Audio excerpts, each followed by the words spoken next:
Coming to you from the international headquarters, ScottieDTV, but I was at the 2022 Goodguys Columbus event, and I came across this 1970 Dodge Challenger called Kryptonite I think y'all are going to like. Let me get the camera turned around, we'll take a quick look at it. Brother, what a cool car. Yeah. Yeah, we think so. Tell me a little bit about it. Okay, it's 1970 Dodge Challenger. Basically came in for a stock restoration. And then 6+ years later, that's what the end result is. Fast track chassis. It's got a 2016 Hellcat engine with a 2.9 liter supercharger, Whipple.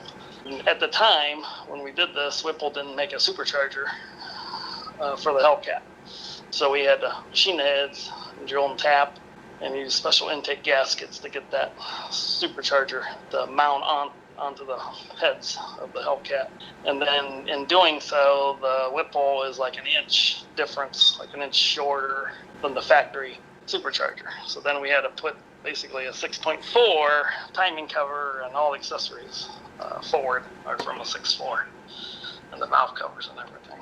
So it looks like a 6.4, but it's actually a 6.2 Hellcat. Got a Tremec 6-speed Magnum transmission. It's got a 9-inch Pro case rear end, all independent rear suspension, just like the front. Hydro boost braking. It's got a full roll cage, even though you only see, the bar behind the seats there. The rest of it's hidden underneath the upholstery. Is the car going to be driven like that?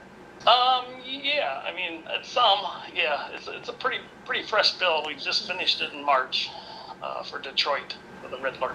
So yeah, that's the thing is that when you ask about this car and you roll out with all the performance statistics first, I think everybody's mouth will be open and they'll be like, holy smokes. I mean, I thought this thing was all about custom fabrication, cuts here and cuts there. Hopeful at this point that it was designed to do all that. Is you think it'll get out and get I think the owner is going to rent a track at some point. Like I said, it's a fresh build. We're still working out the bugs. It's got like 4.5 miles on it now. Once it's all fine-tuned and stuff, I mean, it's basically a race car, a show race car. Yeah. You competed for the Riddler. It ended up winning a grade 8 up in Detroit.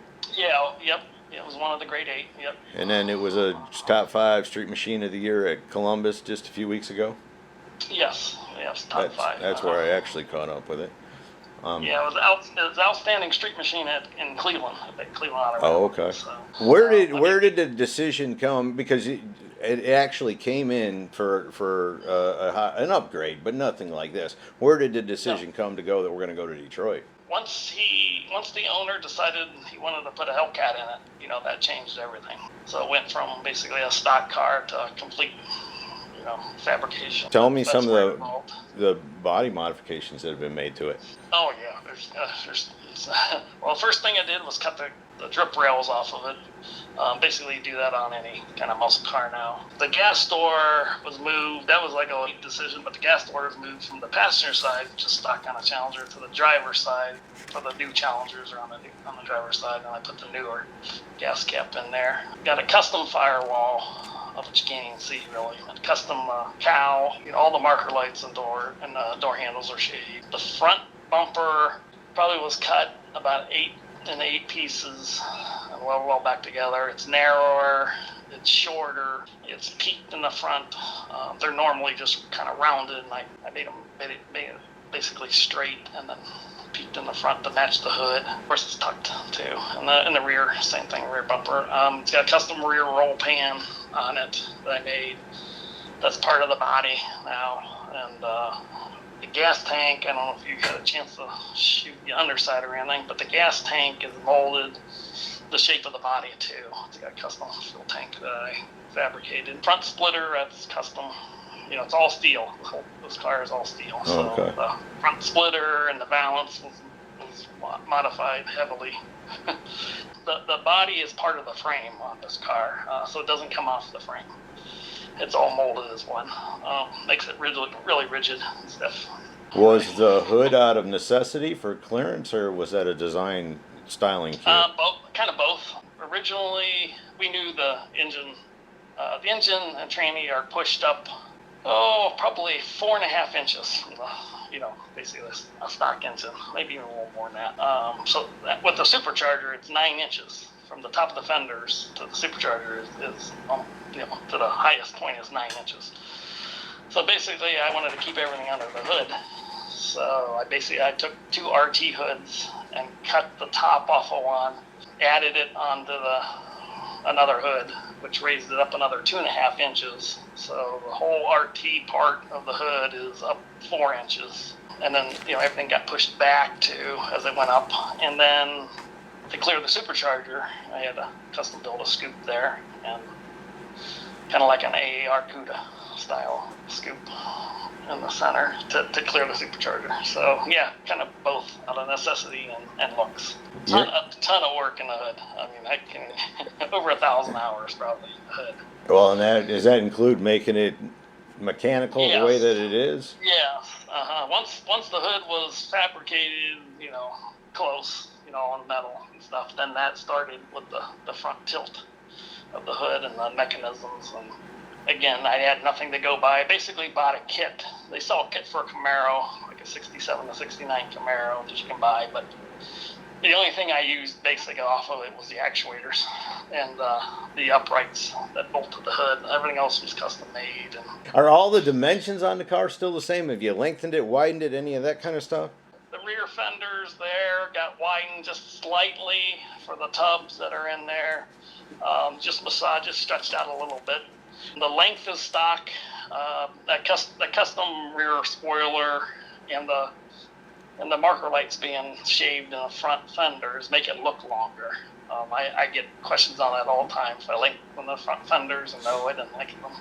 Whoa. Part of it is the stock 70 Challengers have some trim around the front, and I welded metal there to finish off the front end, so it makes it look a little longer there. There is a texture difference in the paint. You have some that's shiny and some that's satin, but you have to look really close to see it. Right. Yeah, that's one thing I wanted to do to the car too, was bring some of them, like a matte paint, to the outside of the car. A lot of people do the engine compartments or something like that, so I incorporated that in the outside of the car, like on the roof and on the hood, on the top of the doors and top of the quarters where there's an orange pinstripe. In the engine cover, there's some matte, and on the cowl and on the back of the rear spoiler is actually matte. The paint was another job in itself. So I wanted to incorporate some matte, so I have some matte black on it. I have the matte green with the shiny black and shiny green. So yeah, if you look real close, I mean, I'd have to almost point all that stuff out. What is there? Is there a name to the green color? I call it chameleon green. It's a custom mix. Okay. I custom mixed it myself. It has a lot of gold pearl in it. We haven't even talked about the interior, what you did inside there. Yeah, the interior is basically, the dash is from a 2016 Hellcat in the console, and I had to cut that. It has a metal framework, of course, behind it, and I had to cut all that and make it fit in there, and the depth that I wanted, and the width and everything. That was in and out probably 50 times, just the metal framework. Then you put the dash in there, and you start cutting that and massaging that. Yeah, so I made it modern. It's a modern 70 Challenger, basically. Does it have all the creature comforts of the modern Challengers, heated seats and stuff like that? Doesn't have heated seats, but everything's power. It's got air conditioning, got power windows, even the quarter windows are power. Oh, okay. And I can run that all by remotes. The hood, the trunk, the windows, the doors are all run by a remote. There also is different things on the car. There's buttons hidden, stuff like that. To still be able to open the door or the trunk or the hood from the outside of the car in case your remote goes dead, or you lock it in the car or something like that. I don't know if you noticed the Pentastar emblems on the fenders. Generally, they're just on the passenger side on a Mopar. I put them on both sides because they're not just emblems, they're actually switches for the hood. So one side will open the hood and the other side will close it. Holy cow, how cool is that? No, I didn't notice that. Yeah, there's probably 1,000 these on the car that I'd have to actually show people. Once I show them, they're like, oh my gosh, how'd you get that to work? Right. Then I'll, but it all operates by remote also. All behind the dash is nothing but control boxes. There's probably 8 or 10 boxes behind her that control all the electronics. So, you know, just like a new car, and you can program it. It's programmable, so you can do whatever you want. You can make the, you know, headlights flash when you hit the horn or whatever. So you can do whatever you want. What about tires and wheels? They're 18-inch in the front and 19-inch in the rear. I wasn't going for, you know, let's fit the biggest wheel and tire combo under this car. Let's fit something that'll make a handle, you know, and still look good. And then the wheels are forged line, and they're 13.5 wide in the rear and 10.5 wide in the front. And that's where it sits. And that's where it sits. It's just high enough so we can get in and out of the trailer and stuff like that, and still be able to drive it. And you know. And sure. if people want to keep track of you, you got a shop? Yes, yeah, it's Altered Motion is the name of my shop. I have a website. It's www.alteredmotion.com. I'm Instagram. On Instagram, it's Kryptonite Challenger. Well, there's no way you're going to walk by it. Let me just put it that way. So, I mean, yeah, the color. That was one thing with the color. I wanted the people to, you know, grab people's attention when they walk by. You know, you know, if you walk into a building, that's the first thing you see is the color. So. Right. Brother, again, very cool car, and I really, really appreciate you giving me some time today to tell me about it. Okay. All right. That sounds good. So there you go from the 2022 Goodguys Columbus event, a 1970 Dodge Challenger Kryptonite. Hope you all have enjoyed it. See ya!